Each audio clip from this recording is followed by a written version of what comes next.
The test is in 4-part, Part 1, Part 2, Part 3, and Part 4. Now look at Part 1.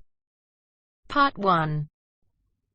You are going to listen to a telephone conversation between a caller and a call center operator. As you listen, complete the numbered spaces in the identification form in the book. First, you have some time to look at questions 1 to 5.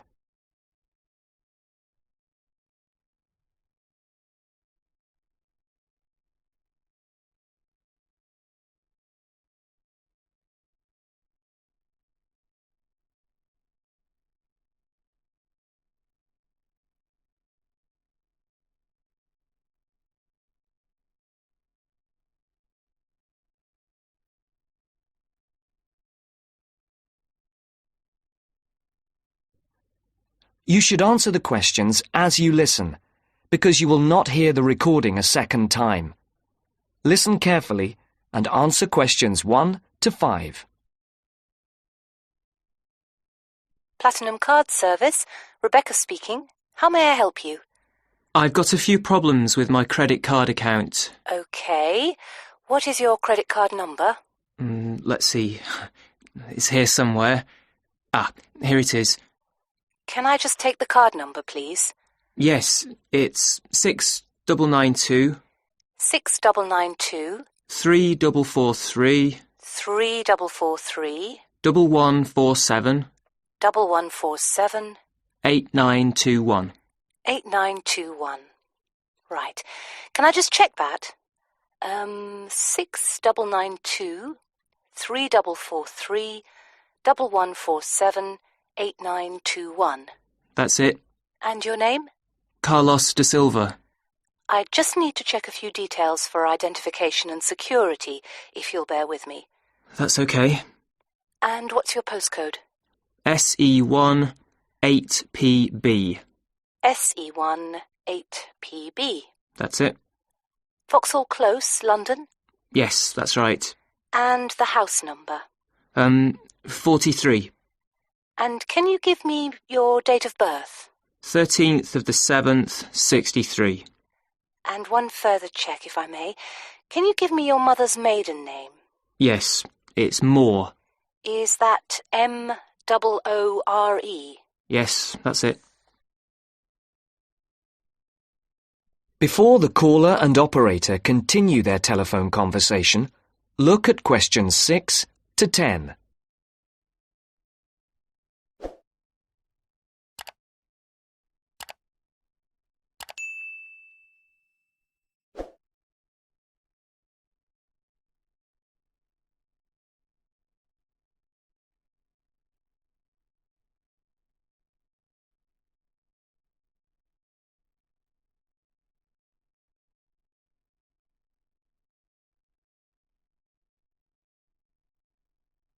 Now listen to the next part of the conversation and answer questions 6 to 10. For these questions, there are 3 alternatives: A, B, and C. Decide which alternative is the most suitable answer and circle the correct letter. Yes. Now, can we get on with this? Yes, sir, certainly. I'm sure you'll appreciate that all these checks are necessary for security reasons. So, what exactly is the problem? Problems? Okay. Well, first, your computer seems to have gone mad. I sent you £500, and on the statement for the account, it shows that I only paid £300. Yes. The account does only show £300 was paid. Well, I paid the £500 in at the bank, and I have my receipt, and my bank statement shows that £500 has been taken from my account. Oh, I see. What I'll do is check with the bank and see what they say. OK. You said there was something else? Yes, as if that wasn't enough. My account shows that £107.27 was paid to a company called Pan Express. I don't know who this is. Let's have a look. Well, it is genuine. I can assure you it's not mine. It was made on the evening of the 12th of May. Maybe it's a restaurant bill you forgot about? There's no way that... Oh, wait, hold on. Yes. Oh, it's okay. I've just realised what it is. It is a restaurant bill. The name of the company is different from the name of the restaurant. My mistake. I'm sorry. That's okay. Was there anything else? I don't know if I dare. What is it, anyway? Well, it's, the amount of interest seems to have gone up. If you look at your statement for April, you'll see that the rate went down from 16.27% to 14.99% that month. Oh, yes, you're right. Was that everything? Yes, basically, it is. Okay. And can you check my payment? Oh, yes, I'll do it. Can I phone you back? I'll be at home for the next 2 hours. I have to leave at 11. Right. What's your number? 020 7989 7182. Hold on. 020 7979? No, it's 7989 and then 7182. So it's 020 7989 7182. Yes, that's it. Okay, I'll phone you straight back. Thanks. Bye. That is the end of part 1.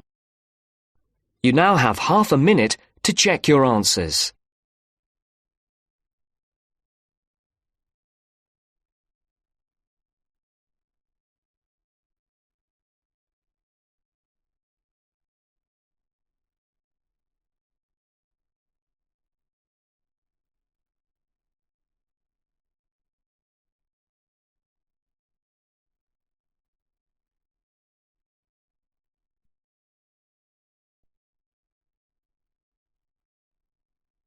Now turns to part 2. Part 2.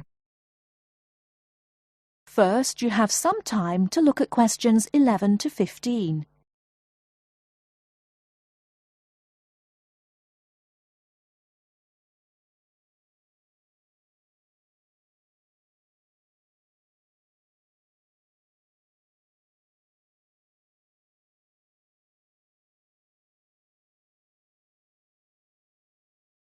Now, listen carefully and answer questions 11 to 15. So, Enrique, have you started your research project on cities yet? I've done a bit of reading around the topic and made a few notes. But, if I'm honest about it, I really haven't done as much as I'd have liked to because I'm finding it a bit difficult. You don't know how relieved I am to hear you say that. I feel the same way. I think the key is to be able to make valid research questions. You're probably right about that. Didn't we have some lectures on how to write research questions? I think it was towards the beginning of the term. Yes, we did. I've got my notes somewhere in this file. I tell you what, why don't we look at the notes together and then try and come up with some research questions? At least that would be a good starting point. Give us some sense of where we're going with this. Brilliant idea. Let's get started. Okay. From what I remember, a good research question is all about knowing from the outset what it is you're trying to find out. Yes. And now that I'm looking at my notes again, I see I've written here that it's to do with understanding and evaluation. So, understanding a particular issue and evaluating any problems around it. And of course, a very important part is not overlooking any research that has already been done. Past research is just as important as what is being done now. It's a bit, I suppose, like looking at the research that's already been done and seeing if it agrees or disagrees with your own ideas. Sure, I hear what you're saying. But to do that properly, you have to have a clear idea in your head what your own research question is. And by that, I mean... specific areas you want to focus on. Let's face it, there's so much information out there, and we can't possibly include it all in 2,000 words. Don't remind me. The thought of writing 2,000 words at the moment seems like a huge mountain to climb. I know, but let's try to make a start. I think we're meant to be identifying what makes a successful city, and also try to explain why there has been such a steady population movement of people from rural to urban areas. But I'm a bit confused because I don't think this is meant to be the main focus of our research. Perhaps that's why the lecturer said we need to write questions, and that must be our starting point. Okay, well, what we're investigating is more than simply what elements make a city successful, but we're also trying to offer possible explanations. So, we have 2 questions. Why do people want to move to cities? And why do people choose to live in them?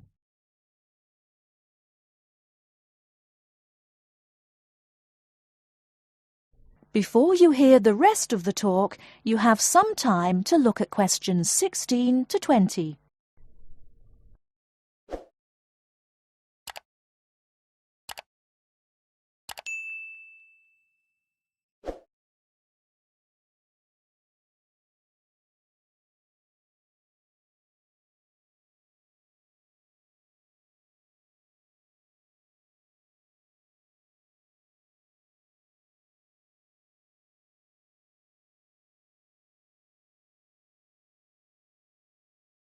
Now listen and answer questions 16 to 20. Okay then. I think the first issue concerning successful cities must be the economy. People move to cities for better job prospects, and successful cities are cities that have thriving economies. That's true enough. It does mean that cities can offer good job opportunities, which seems to me to suggest that a city will only be successful if it attracts the right kind of people to work there. What kind of person are you talking about? Well, I suppose I'm referring to the skilled labor force. You know, the idea that up-and-coming young people will move to cities, settle there, maybe buy property, and so that city will get the most talented creative minds. But if a city doesn't offer this, then obviously it will lose out, as university leavers will choose elsewhere. You could be right there.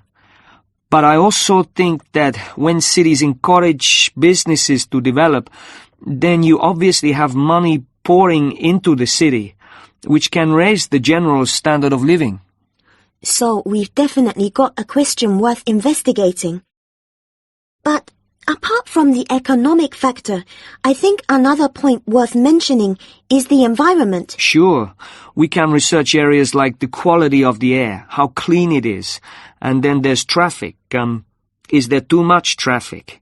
How is it controlled? And also the issues of noise pollution and how the city manages its waste.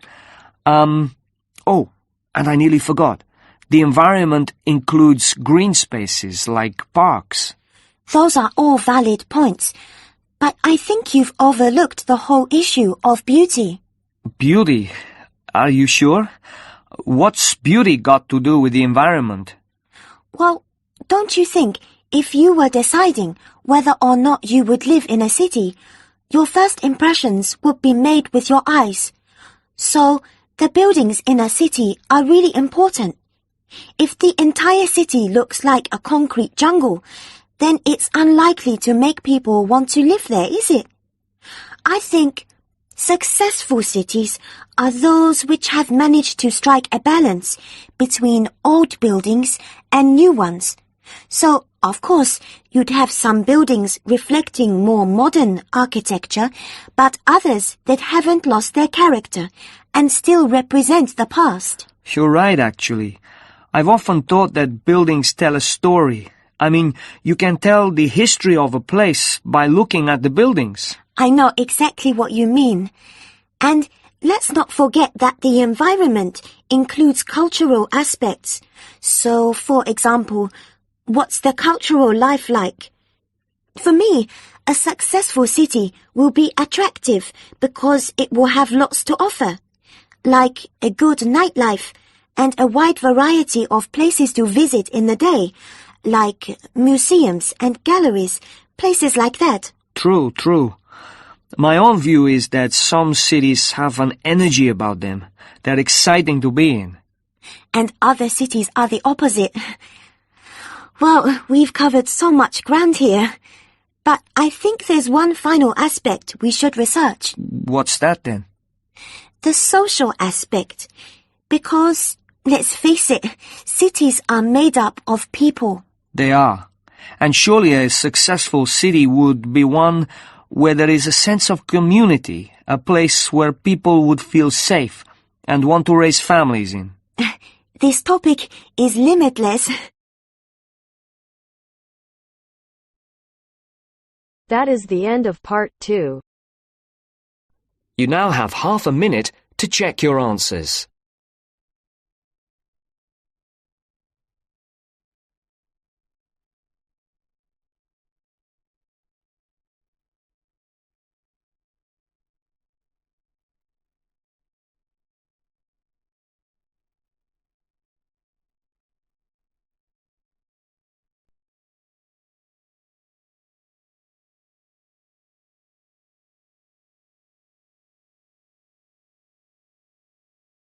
Now turns to part 3. Part 3. You will hear a business studies student called Sam talking to his tutor about an IT project he is going to do for a local company called Turner's. First, you have some time to look at questions 21 to 26.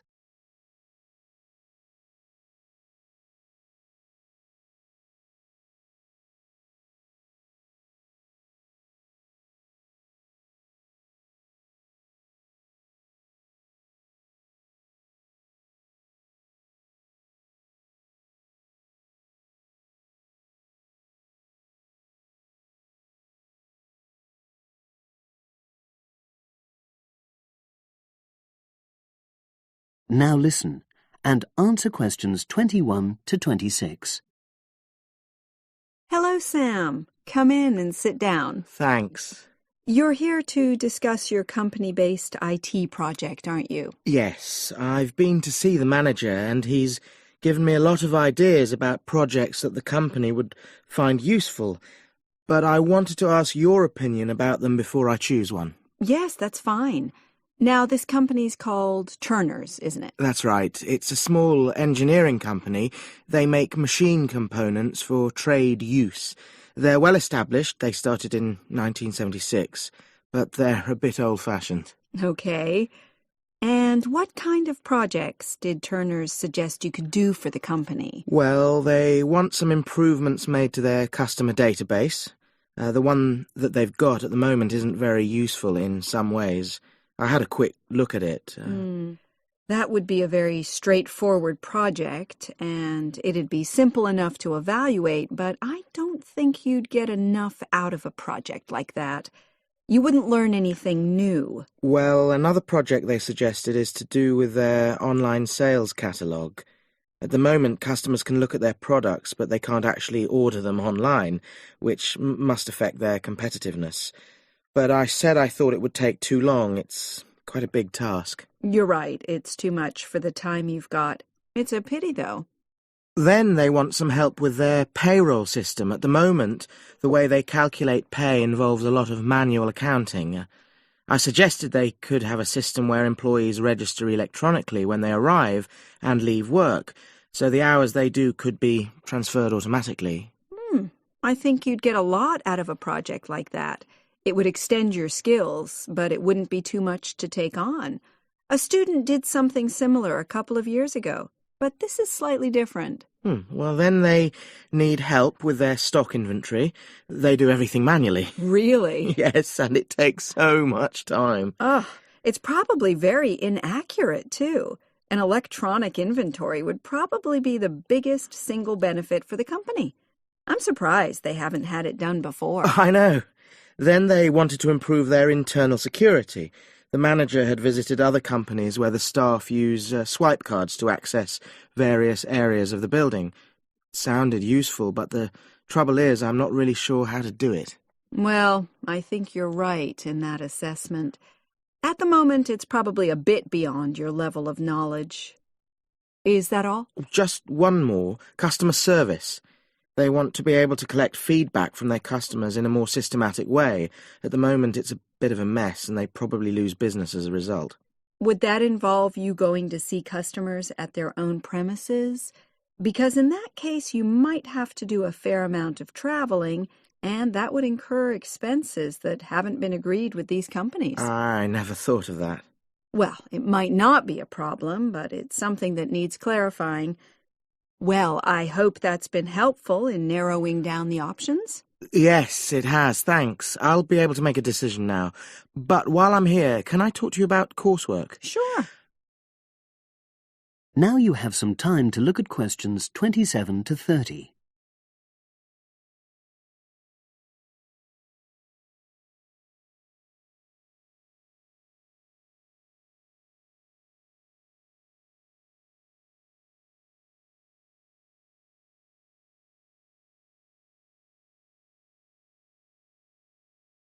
Now listen and answer questions 27 to 30. I'm not very happy about the way our group assignment is working. There are some problems. Oh, dear. Are people just not getting on with each other? That's the worst thing. Actually, we're all friends. It's not that. But when we're having a discussion about the assignment, one or two people end up doing all the talking and the rest don't say anything. It's a bit frustrating because we need plenty of debate. Well, that's a common observation. You're studying in a group with people from all over the world, and you all have your own ways of participating. In some places, students are more used to listening than talking, and vice versa. I suppose you're right. I'll try to remember that. Does everyone pull their weight as far as sharing the workload is concerned? I'd say they do, yes. And our group elected a leader. She's very good at making sure no one's overloaded. But personally, I feel that there are just too many of us in the group. Whenever we try to arrange a meeting, there's always at least one person who can't make it. It's not anyone's fault, it's just that we've all got slightly different timetables. Well, I'm glad you've talked to me about it. Feedback is always useful. Is there anything else you're concerned about? There are a couple of problems with lecturers that all the students are talking about. Last semester we had negative feedback about the way lectures were organized. There were several occasions when the wrong room had been booked or the same room had been booked twice, that sort of thing. Is that still a problem? That hasn't happened at all as far as I know. Oh, good. It's sorted out then. But I don't know the reason, but some of the staff often turn up late, so we miss 10 or 15 minutes of our lecture time. It might be because they've been copying handouts for students. I think there's a queue for the machine sometimes. Well, I'll look into that. Thank you for telling me. Anything else? The other thing is that it can be very difficult to get to see a lecturer individually. They're all very supportive and friendly when you do manage to find them, but often they're not in their office, even at times when they're meant to be available for consultation. Okay, that's helpful. Now, before you leave, That is the end of part 3. You now have half a minute to check your answers.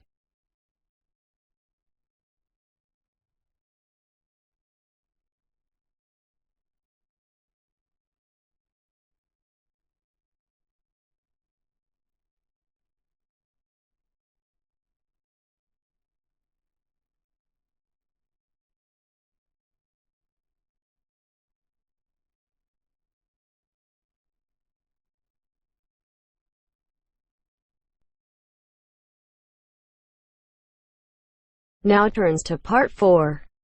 Part 4. You will hear part of a lecture about the school calendar. Listen carefully and answer questions 31 to 40. First, you have some time to look at questions 31 to 40.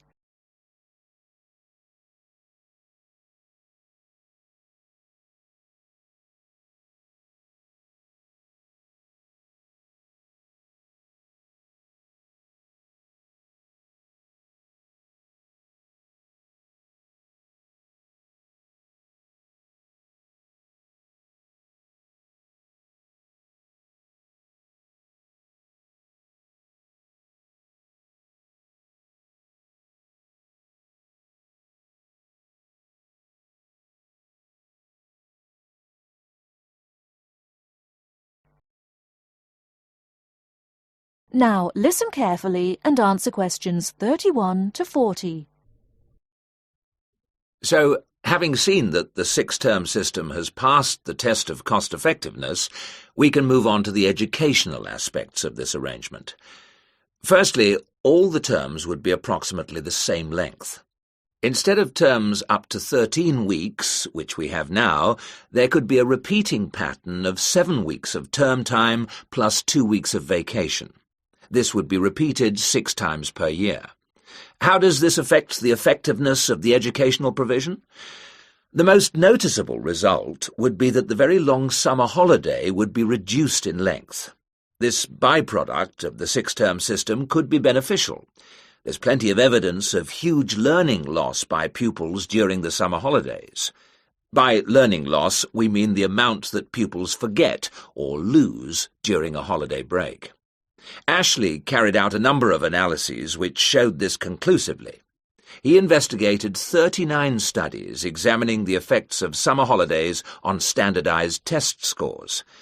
His analyses indicated that summer learning loss equaled 2 weeks to 7 weeks of instruction. On average, children's test scores were 3 weeks lower than when they left school in the previous term. He also found differences in the learning loss effect according to subject. The subjects he analysed were reading, writing and maths, and he found that the effect was greatest in maths and reading. Furthermore, although all social groups experienced roughly similar learning loss in the field of maths, the studies found that disadvantaged children showed even greater losses in reading skills. So, the problem of learning loss in traditional schools is clear. However, the results of studies into the six-term system and learning loss are ambiguous. Marchmont found that pupils in six-term schools maintained their test scores after the shorter holiday period. This is certainly an improvement on the traditional system where, as we have seen, pupils perform worse after the summer break. Benson, however, found no differences between those in traditional schools and on the six-term schedule. It would seem reasonable that if long holidays result in learning loss, then shorter holidays should result in less learning loss. So we await the outcome of further studies. Historically, of course, everyone knows the reason for our system of 3 terms per year. In days when agriculture was of much greater importance in our working lives, it was essential that the children helped with the harvest. Later on, this changed, and more people moved into the towns. But then there was a new problem. Before air conditioning, it was very impractical to try to teach children in the summer months. Nowadays, that's no longer a barrier. One way of providing something different is the summer school. Here, there is a completely different kind of educational provision. Cooper and others investigated 93 summer schools and the results they achieved. They all had a positive effect on learning. Most summer schools, of course, have small classes, and class size was shown to have a positive effect. Additionally, summer school children usually benefit from a great deal of parental support, not least because payment of fees is involved, and this, as so often, was shown to produce very good outcomes. Results were most impressive, in maths in general. That is the end of part 4. You now have half a minute to check your answers.